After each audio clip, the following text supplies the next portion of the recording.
You're listening to Arin It Out, a podcast that inspires everyday people to lead with purpose in their careers, communities, and callings. I'm Arin Patterson, TEDx speaker, leadership strategist, and culture architect.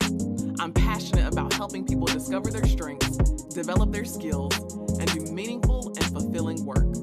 Through honest conversations and real reflections, we'll explore what it truly takes to lead well, not just in the work that you do, but in who you become. Because it's not about the title you wear, it's about the stretch, the setbacks, and the silent wins along the way. Are you ready to grow, lead, and leave your mark? If so, let's begin.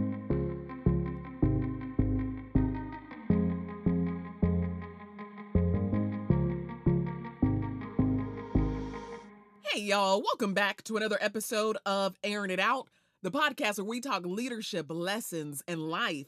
I'm your host, Arin Patterson, and I'm so glad you're here today, and I am glad to be back.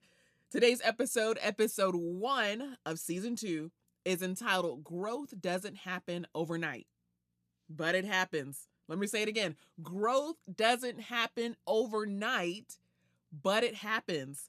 In this episode, we're talking about growth, transition, disappointment, opportunity, and what it means to trust the process, even when life doesn't unfold as quickly or clearly as you expected. If you've ever felt like you were growing but slowly, navigating uncertainty, or trying to balance ambition with real life, this episode is for you. Now, the last 6, 7, 8 months of my life have not looked really like I was expecting them to look.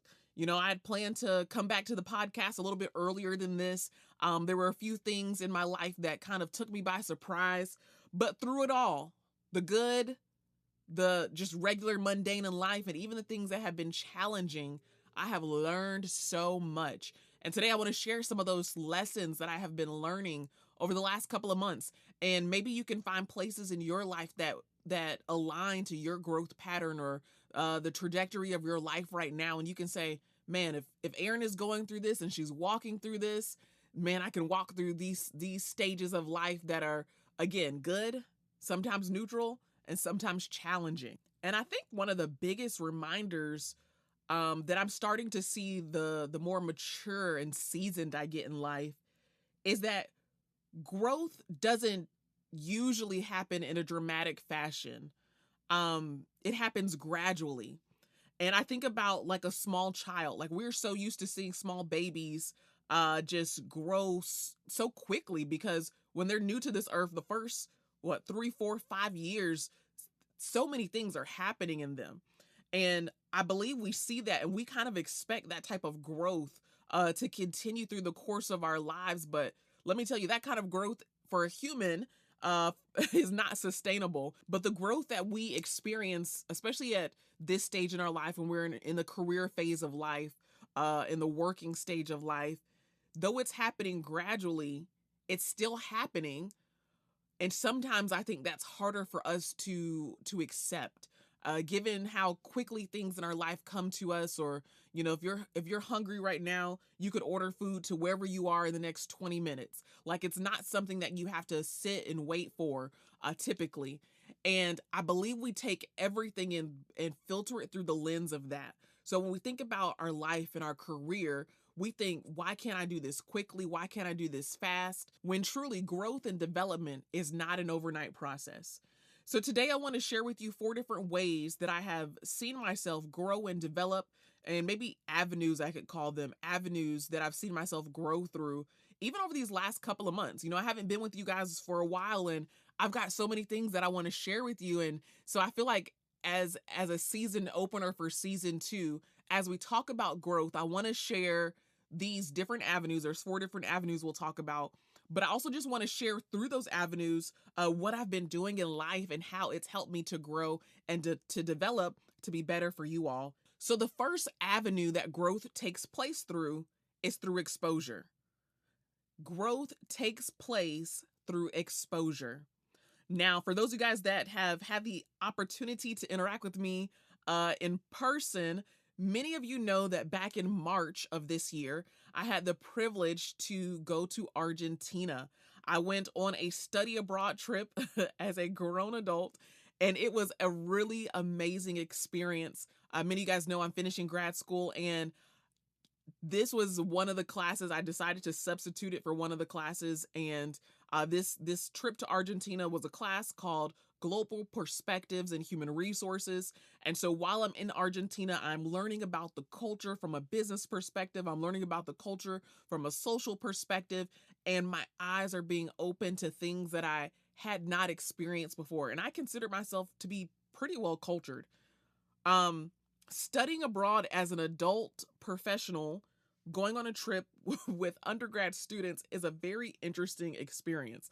But one I wouldn't trade for the world. It's funny because career-wise, a lot of times when I walk into rooms of my peers, I'm typically the youngest person in the room. So I find myself listening a lot, really trying to gain information, really trying to absorb as much as I can. And on this trip to Argentina, I found myself to be one of the older people or oldest people in the room, one of the more adult people in the room, given that a lot of my classmates are in their early 20s, very early 20s, if they hit 20. And so there was a lot of opportunity for me to not just listen, but for me to share wisdom with them. Now, this class centered around perspectives and human resources. And a lot of the days that we were there, we sat with prominent business leaders in Argentina for some global companies, some companies that exist just in Argentina. But just to learn and to hear how they interact with their employees, how the culture influences the work that they do. And there were so many really cool takeaways. I actually kept a running list of things that really stood out to me that I heard, that were said, and a few things that kind of took me by surprise. But really, I'm reminded that when I travel to new or different places, that every place is not the same. So a lot of times we find ourselves in this rut and we're thinking, man, I don't enjoy this place in life that I'm in. I don't enjoy this job that I am in.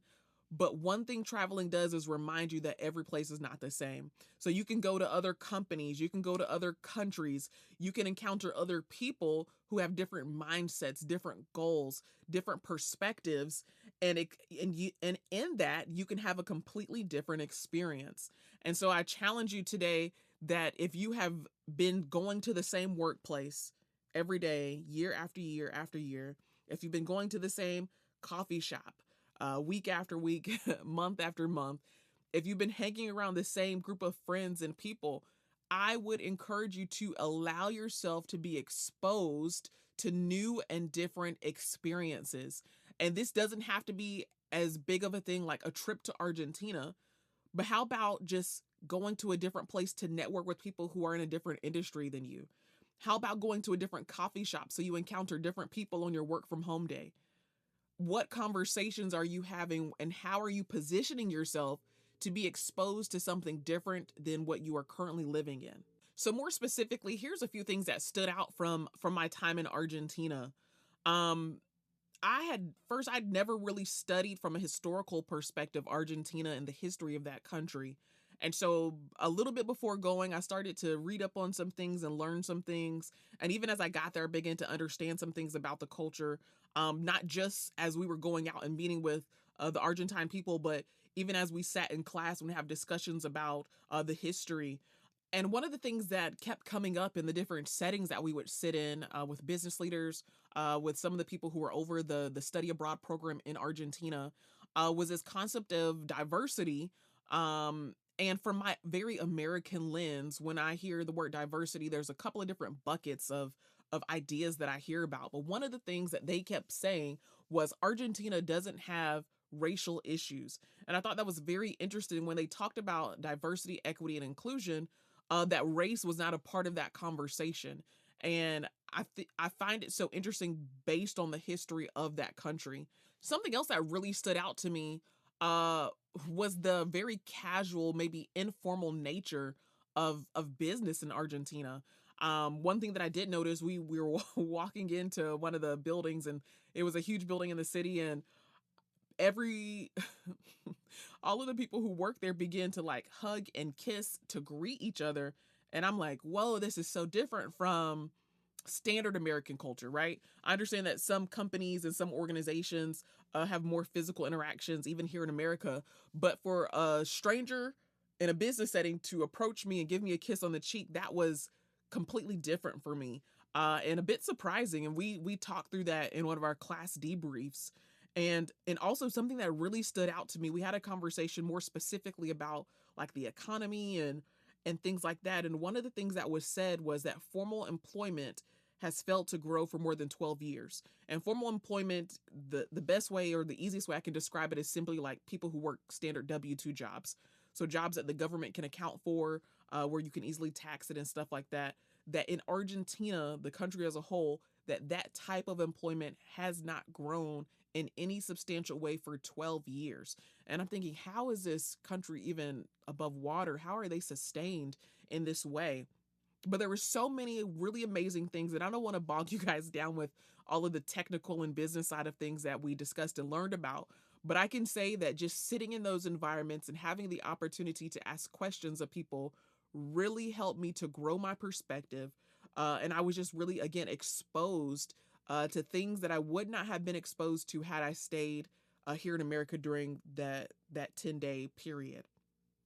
So I'm grateful for the growth that comes through exposure. And being in Argentina reminded me that growth often starts with exposure. You've got to see something different long enough for your perspective to shift. Because sometimes we'll see something different and we're like, oh my gosh, that's amazing. I never thought of that. I never even considered that. And then we go back to our normal flow of regular life. But it's so necessary for us to sit with these new ideas, new perspectives, and really reflect on them so that we can shift our perspective where it is necessary to. Now, the second avenue that growth comes through is disappointment. Yep, disappointment. um, you know, when I started this year, I was really focused on I've got to finish my master's. Nothing else matters right now.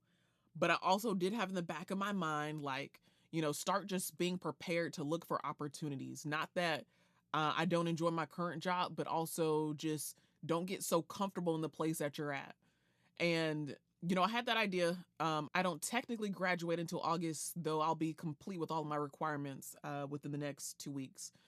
So I began to just think like, what do I want to do next? What path do I desire to take?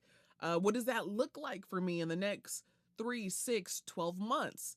And I had no plans, no concrete, this is for sure the direction I want to go.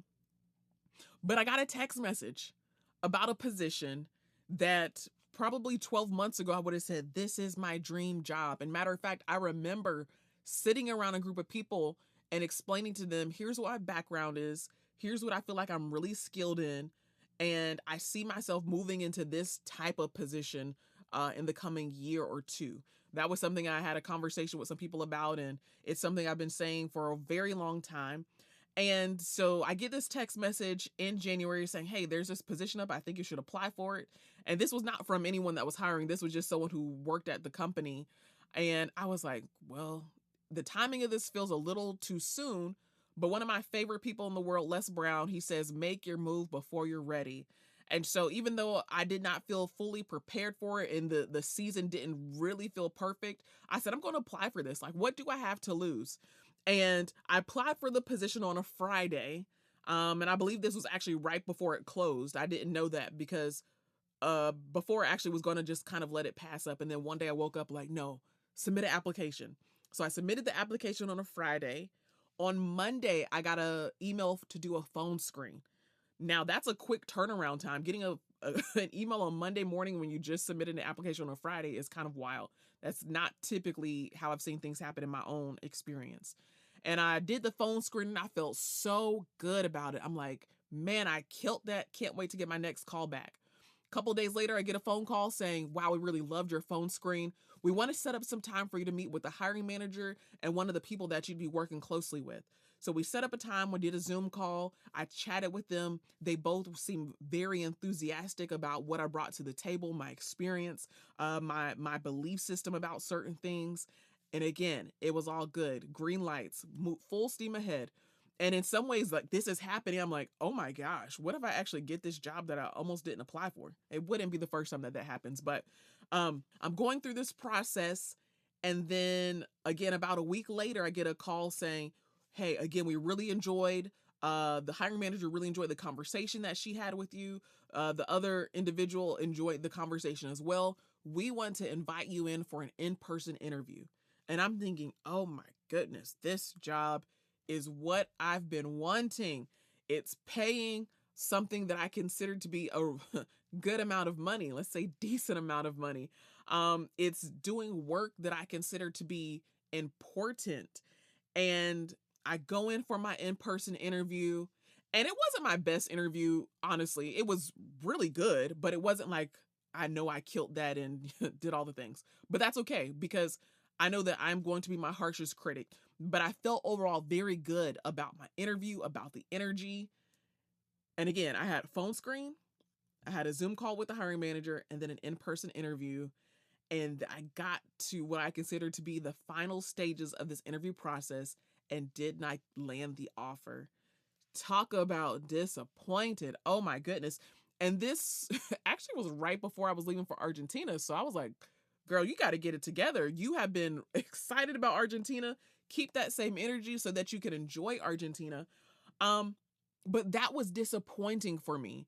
And not disappointing in the fact that I don't think I can get that type of job again, even in the next 6 to 12 months, but disappointing because it was something I really wasn't looking for at the time. But I began to get my hopes up like, wow, this could be it. This could be, my next landing place for the next 3 to 5 years. And um, I just had to kind of settle that it's okay that I didn't get it, one. And I'm actually kind of glad I didn't get it because the timing just didn't feel right. It didn't feel like the right timing for this opportunity. And I had to be okay with that.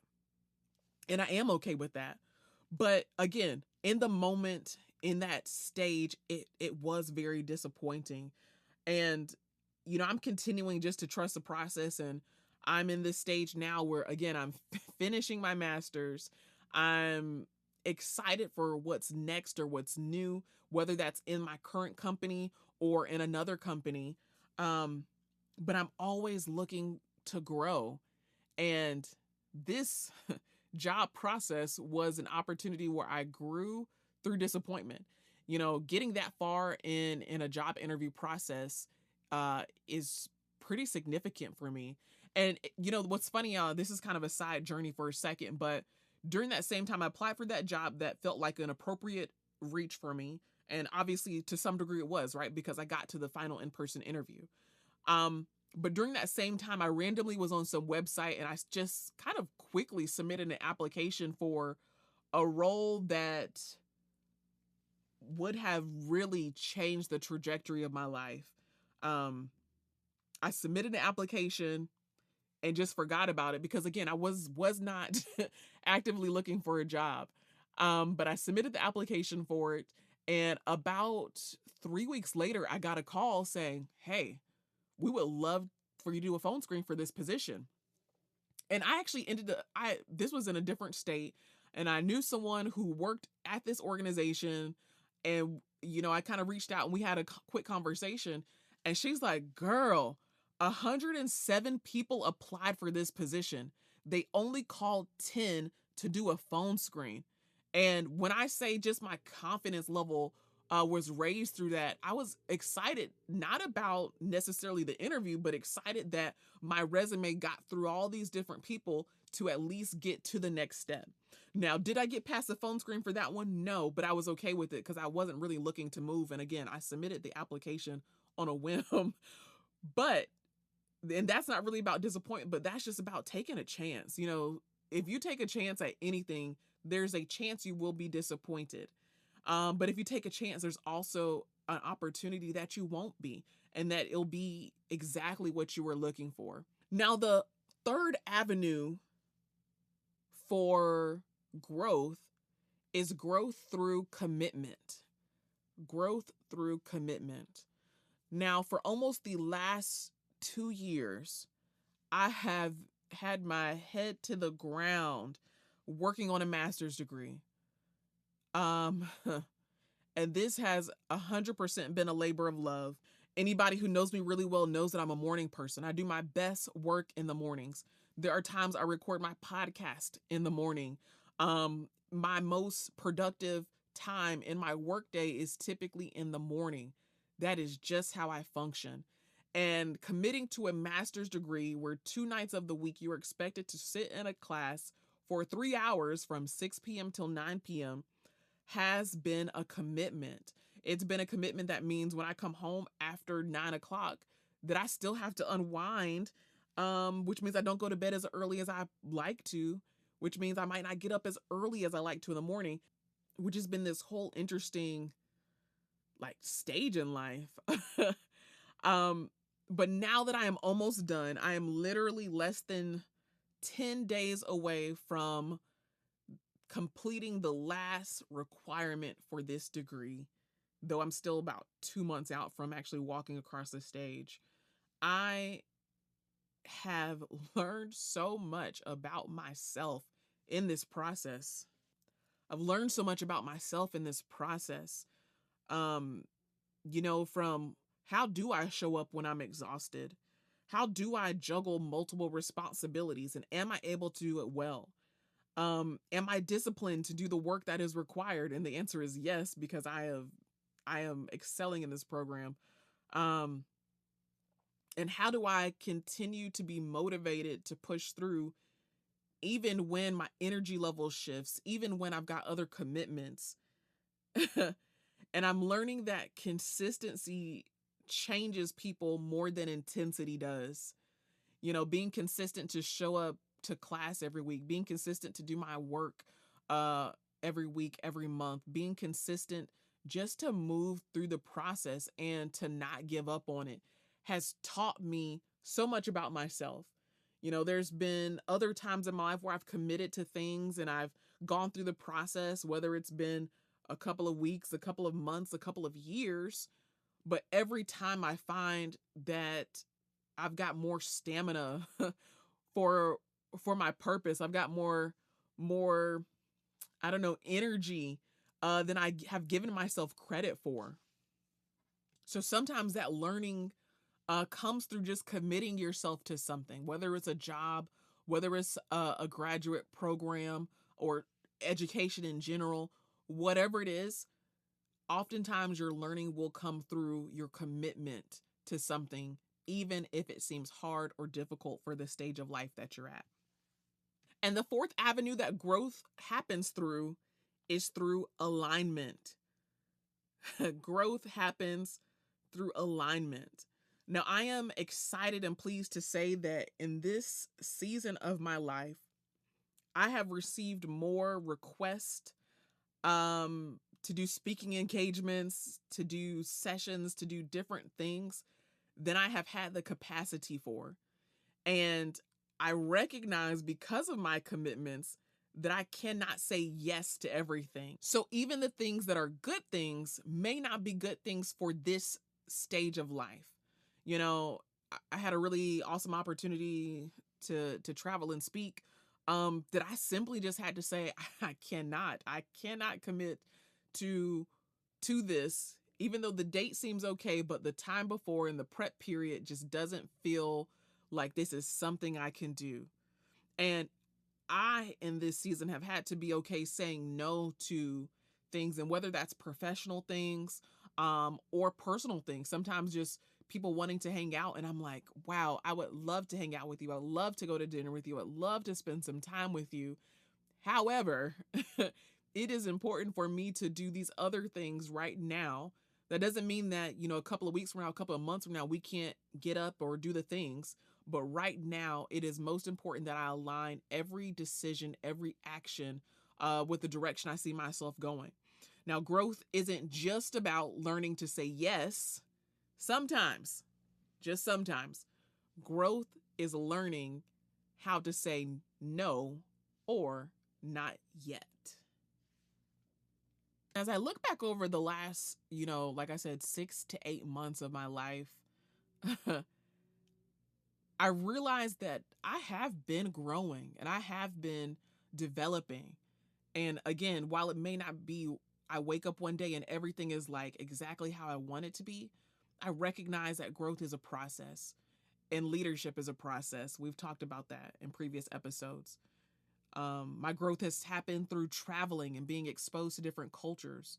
My growth has happened in moments of disappointment and not getting what I thought I was ready for or equipped for. My growth has happened through being disciplined and committed to seeing a course through and to finishing a graduate program. My growth has happened through aligning uh, opportunities with where I am in life right now and being okay saying no to opportunities that just don't fit into this season of my life, recognizing that in a season going forward that they may fit better. And real growth really looks like that. It's not a clean, clear, straight line. It's not a neat path. Sometimes growth is messy. Sometimes growth can seem delayed. Sometimes growth comes through delays. But it is our responsibility to recognize that, yes, growth doesn't happen overnight, but it does happen. And as we conclude this episode, I have 2 questions that I want you to reflect on for your own life and for your own growth and development journey. The first is this: what process in your life are you rushing that may actually require more time? Sometimes we pause. I want you to think about that. What process in your life are you rushing that may actually require more time? And the second question is, how might your life change if you trusted growth even when you couldn't immediately see the results? If you recognize within yourself that as I'm going through these processes, as I'm learning these things, yes, I am growing, even if I don't see the results immediately. I want you to think about those things. If you have something that you want to share with me or talk with me about, feel free to reach out. I would love to have a conversation about your growth and development journey. If today's episode resonated with you, here's how you can help keep the conversation going. If you're watching on YouTube, go ahead and like this video and subscribe to my channel so you don't miss a new episode. And if you're listening on Apple Podcast or Spotify, make sure you follow the show and leave a rating or a review. It helps more people find these conversations. Share this episode with a friend or a colleague that's in a season of transition, growth, or rebuilding who needs the reminder that progress still counts. And finally, connect with me on LinkedIn or send me an email at hello@arinpatterson.com. I'd love to hear from you. Share with me what you're working through, what you're working on or thinking through, and let's stay connected. Next week, we're talking about why people struggle to see growth in themselves and in others. We'll explore identity, transformation, leadership development, and what it means to look again. Thanks for joining me on season 2, episode 1 of Arin It Out. Thanks for listening. I can't wait to see you next time.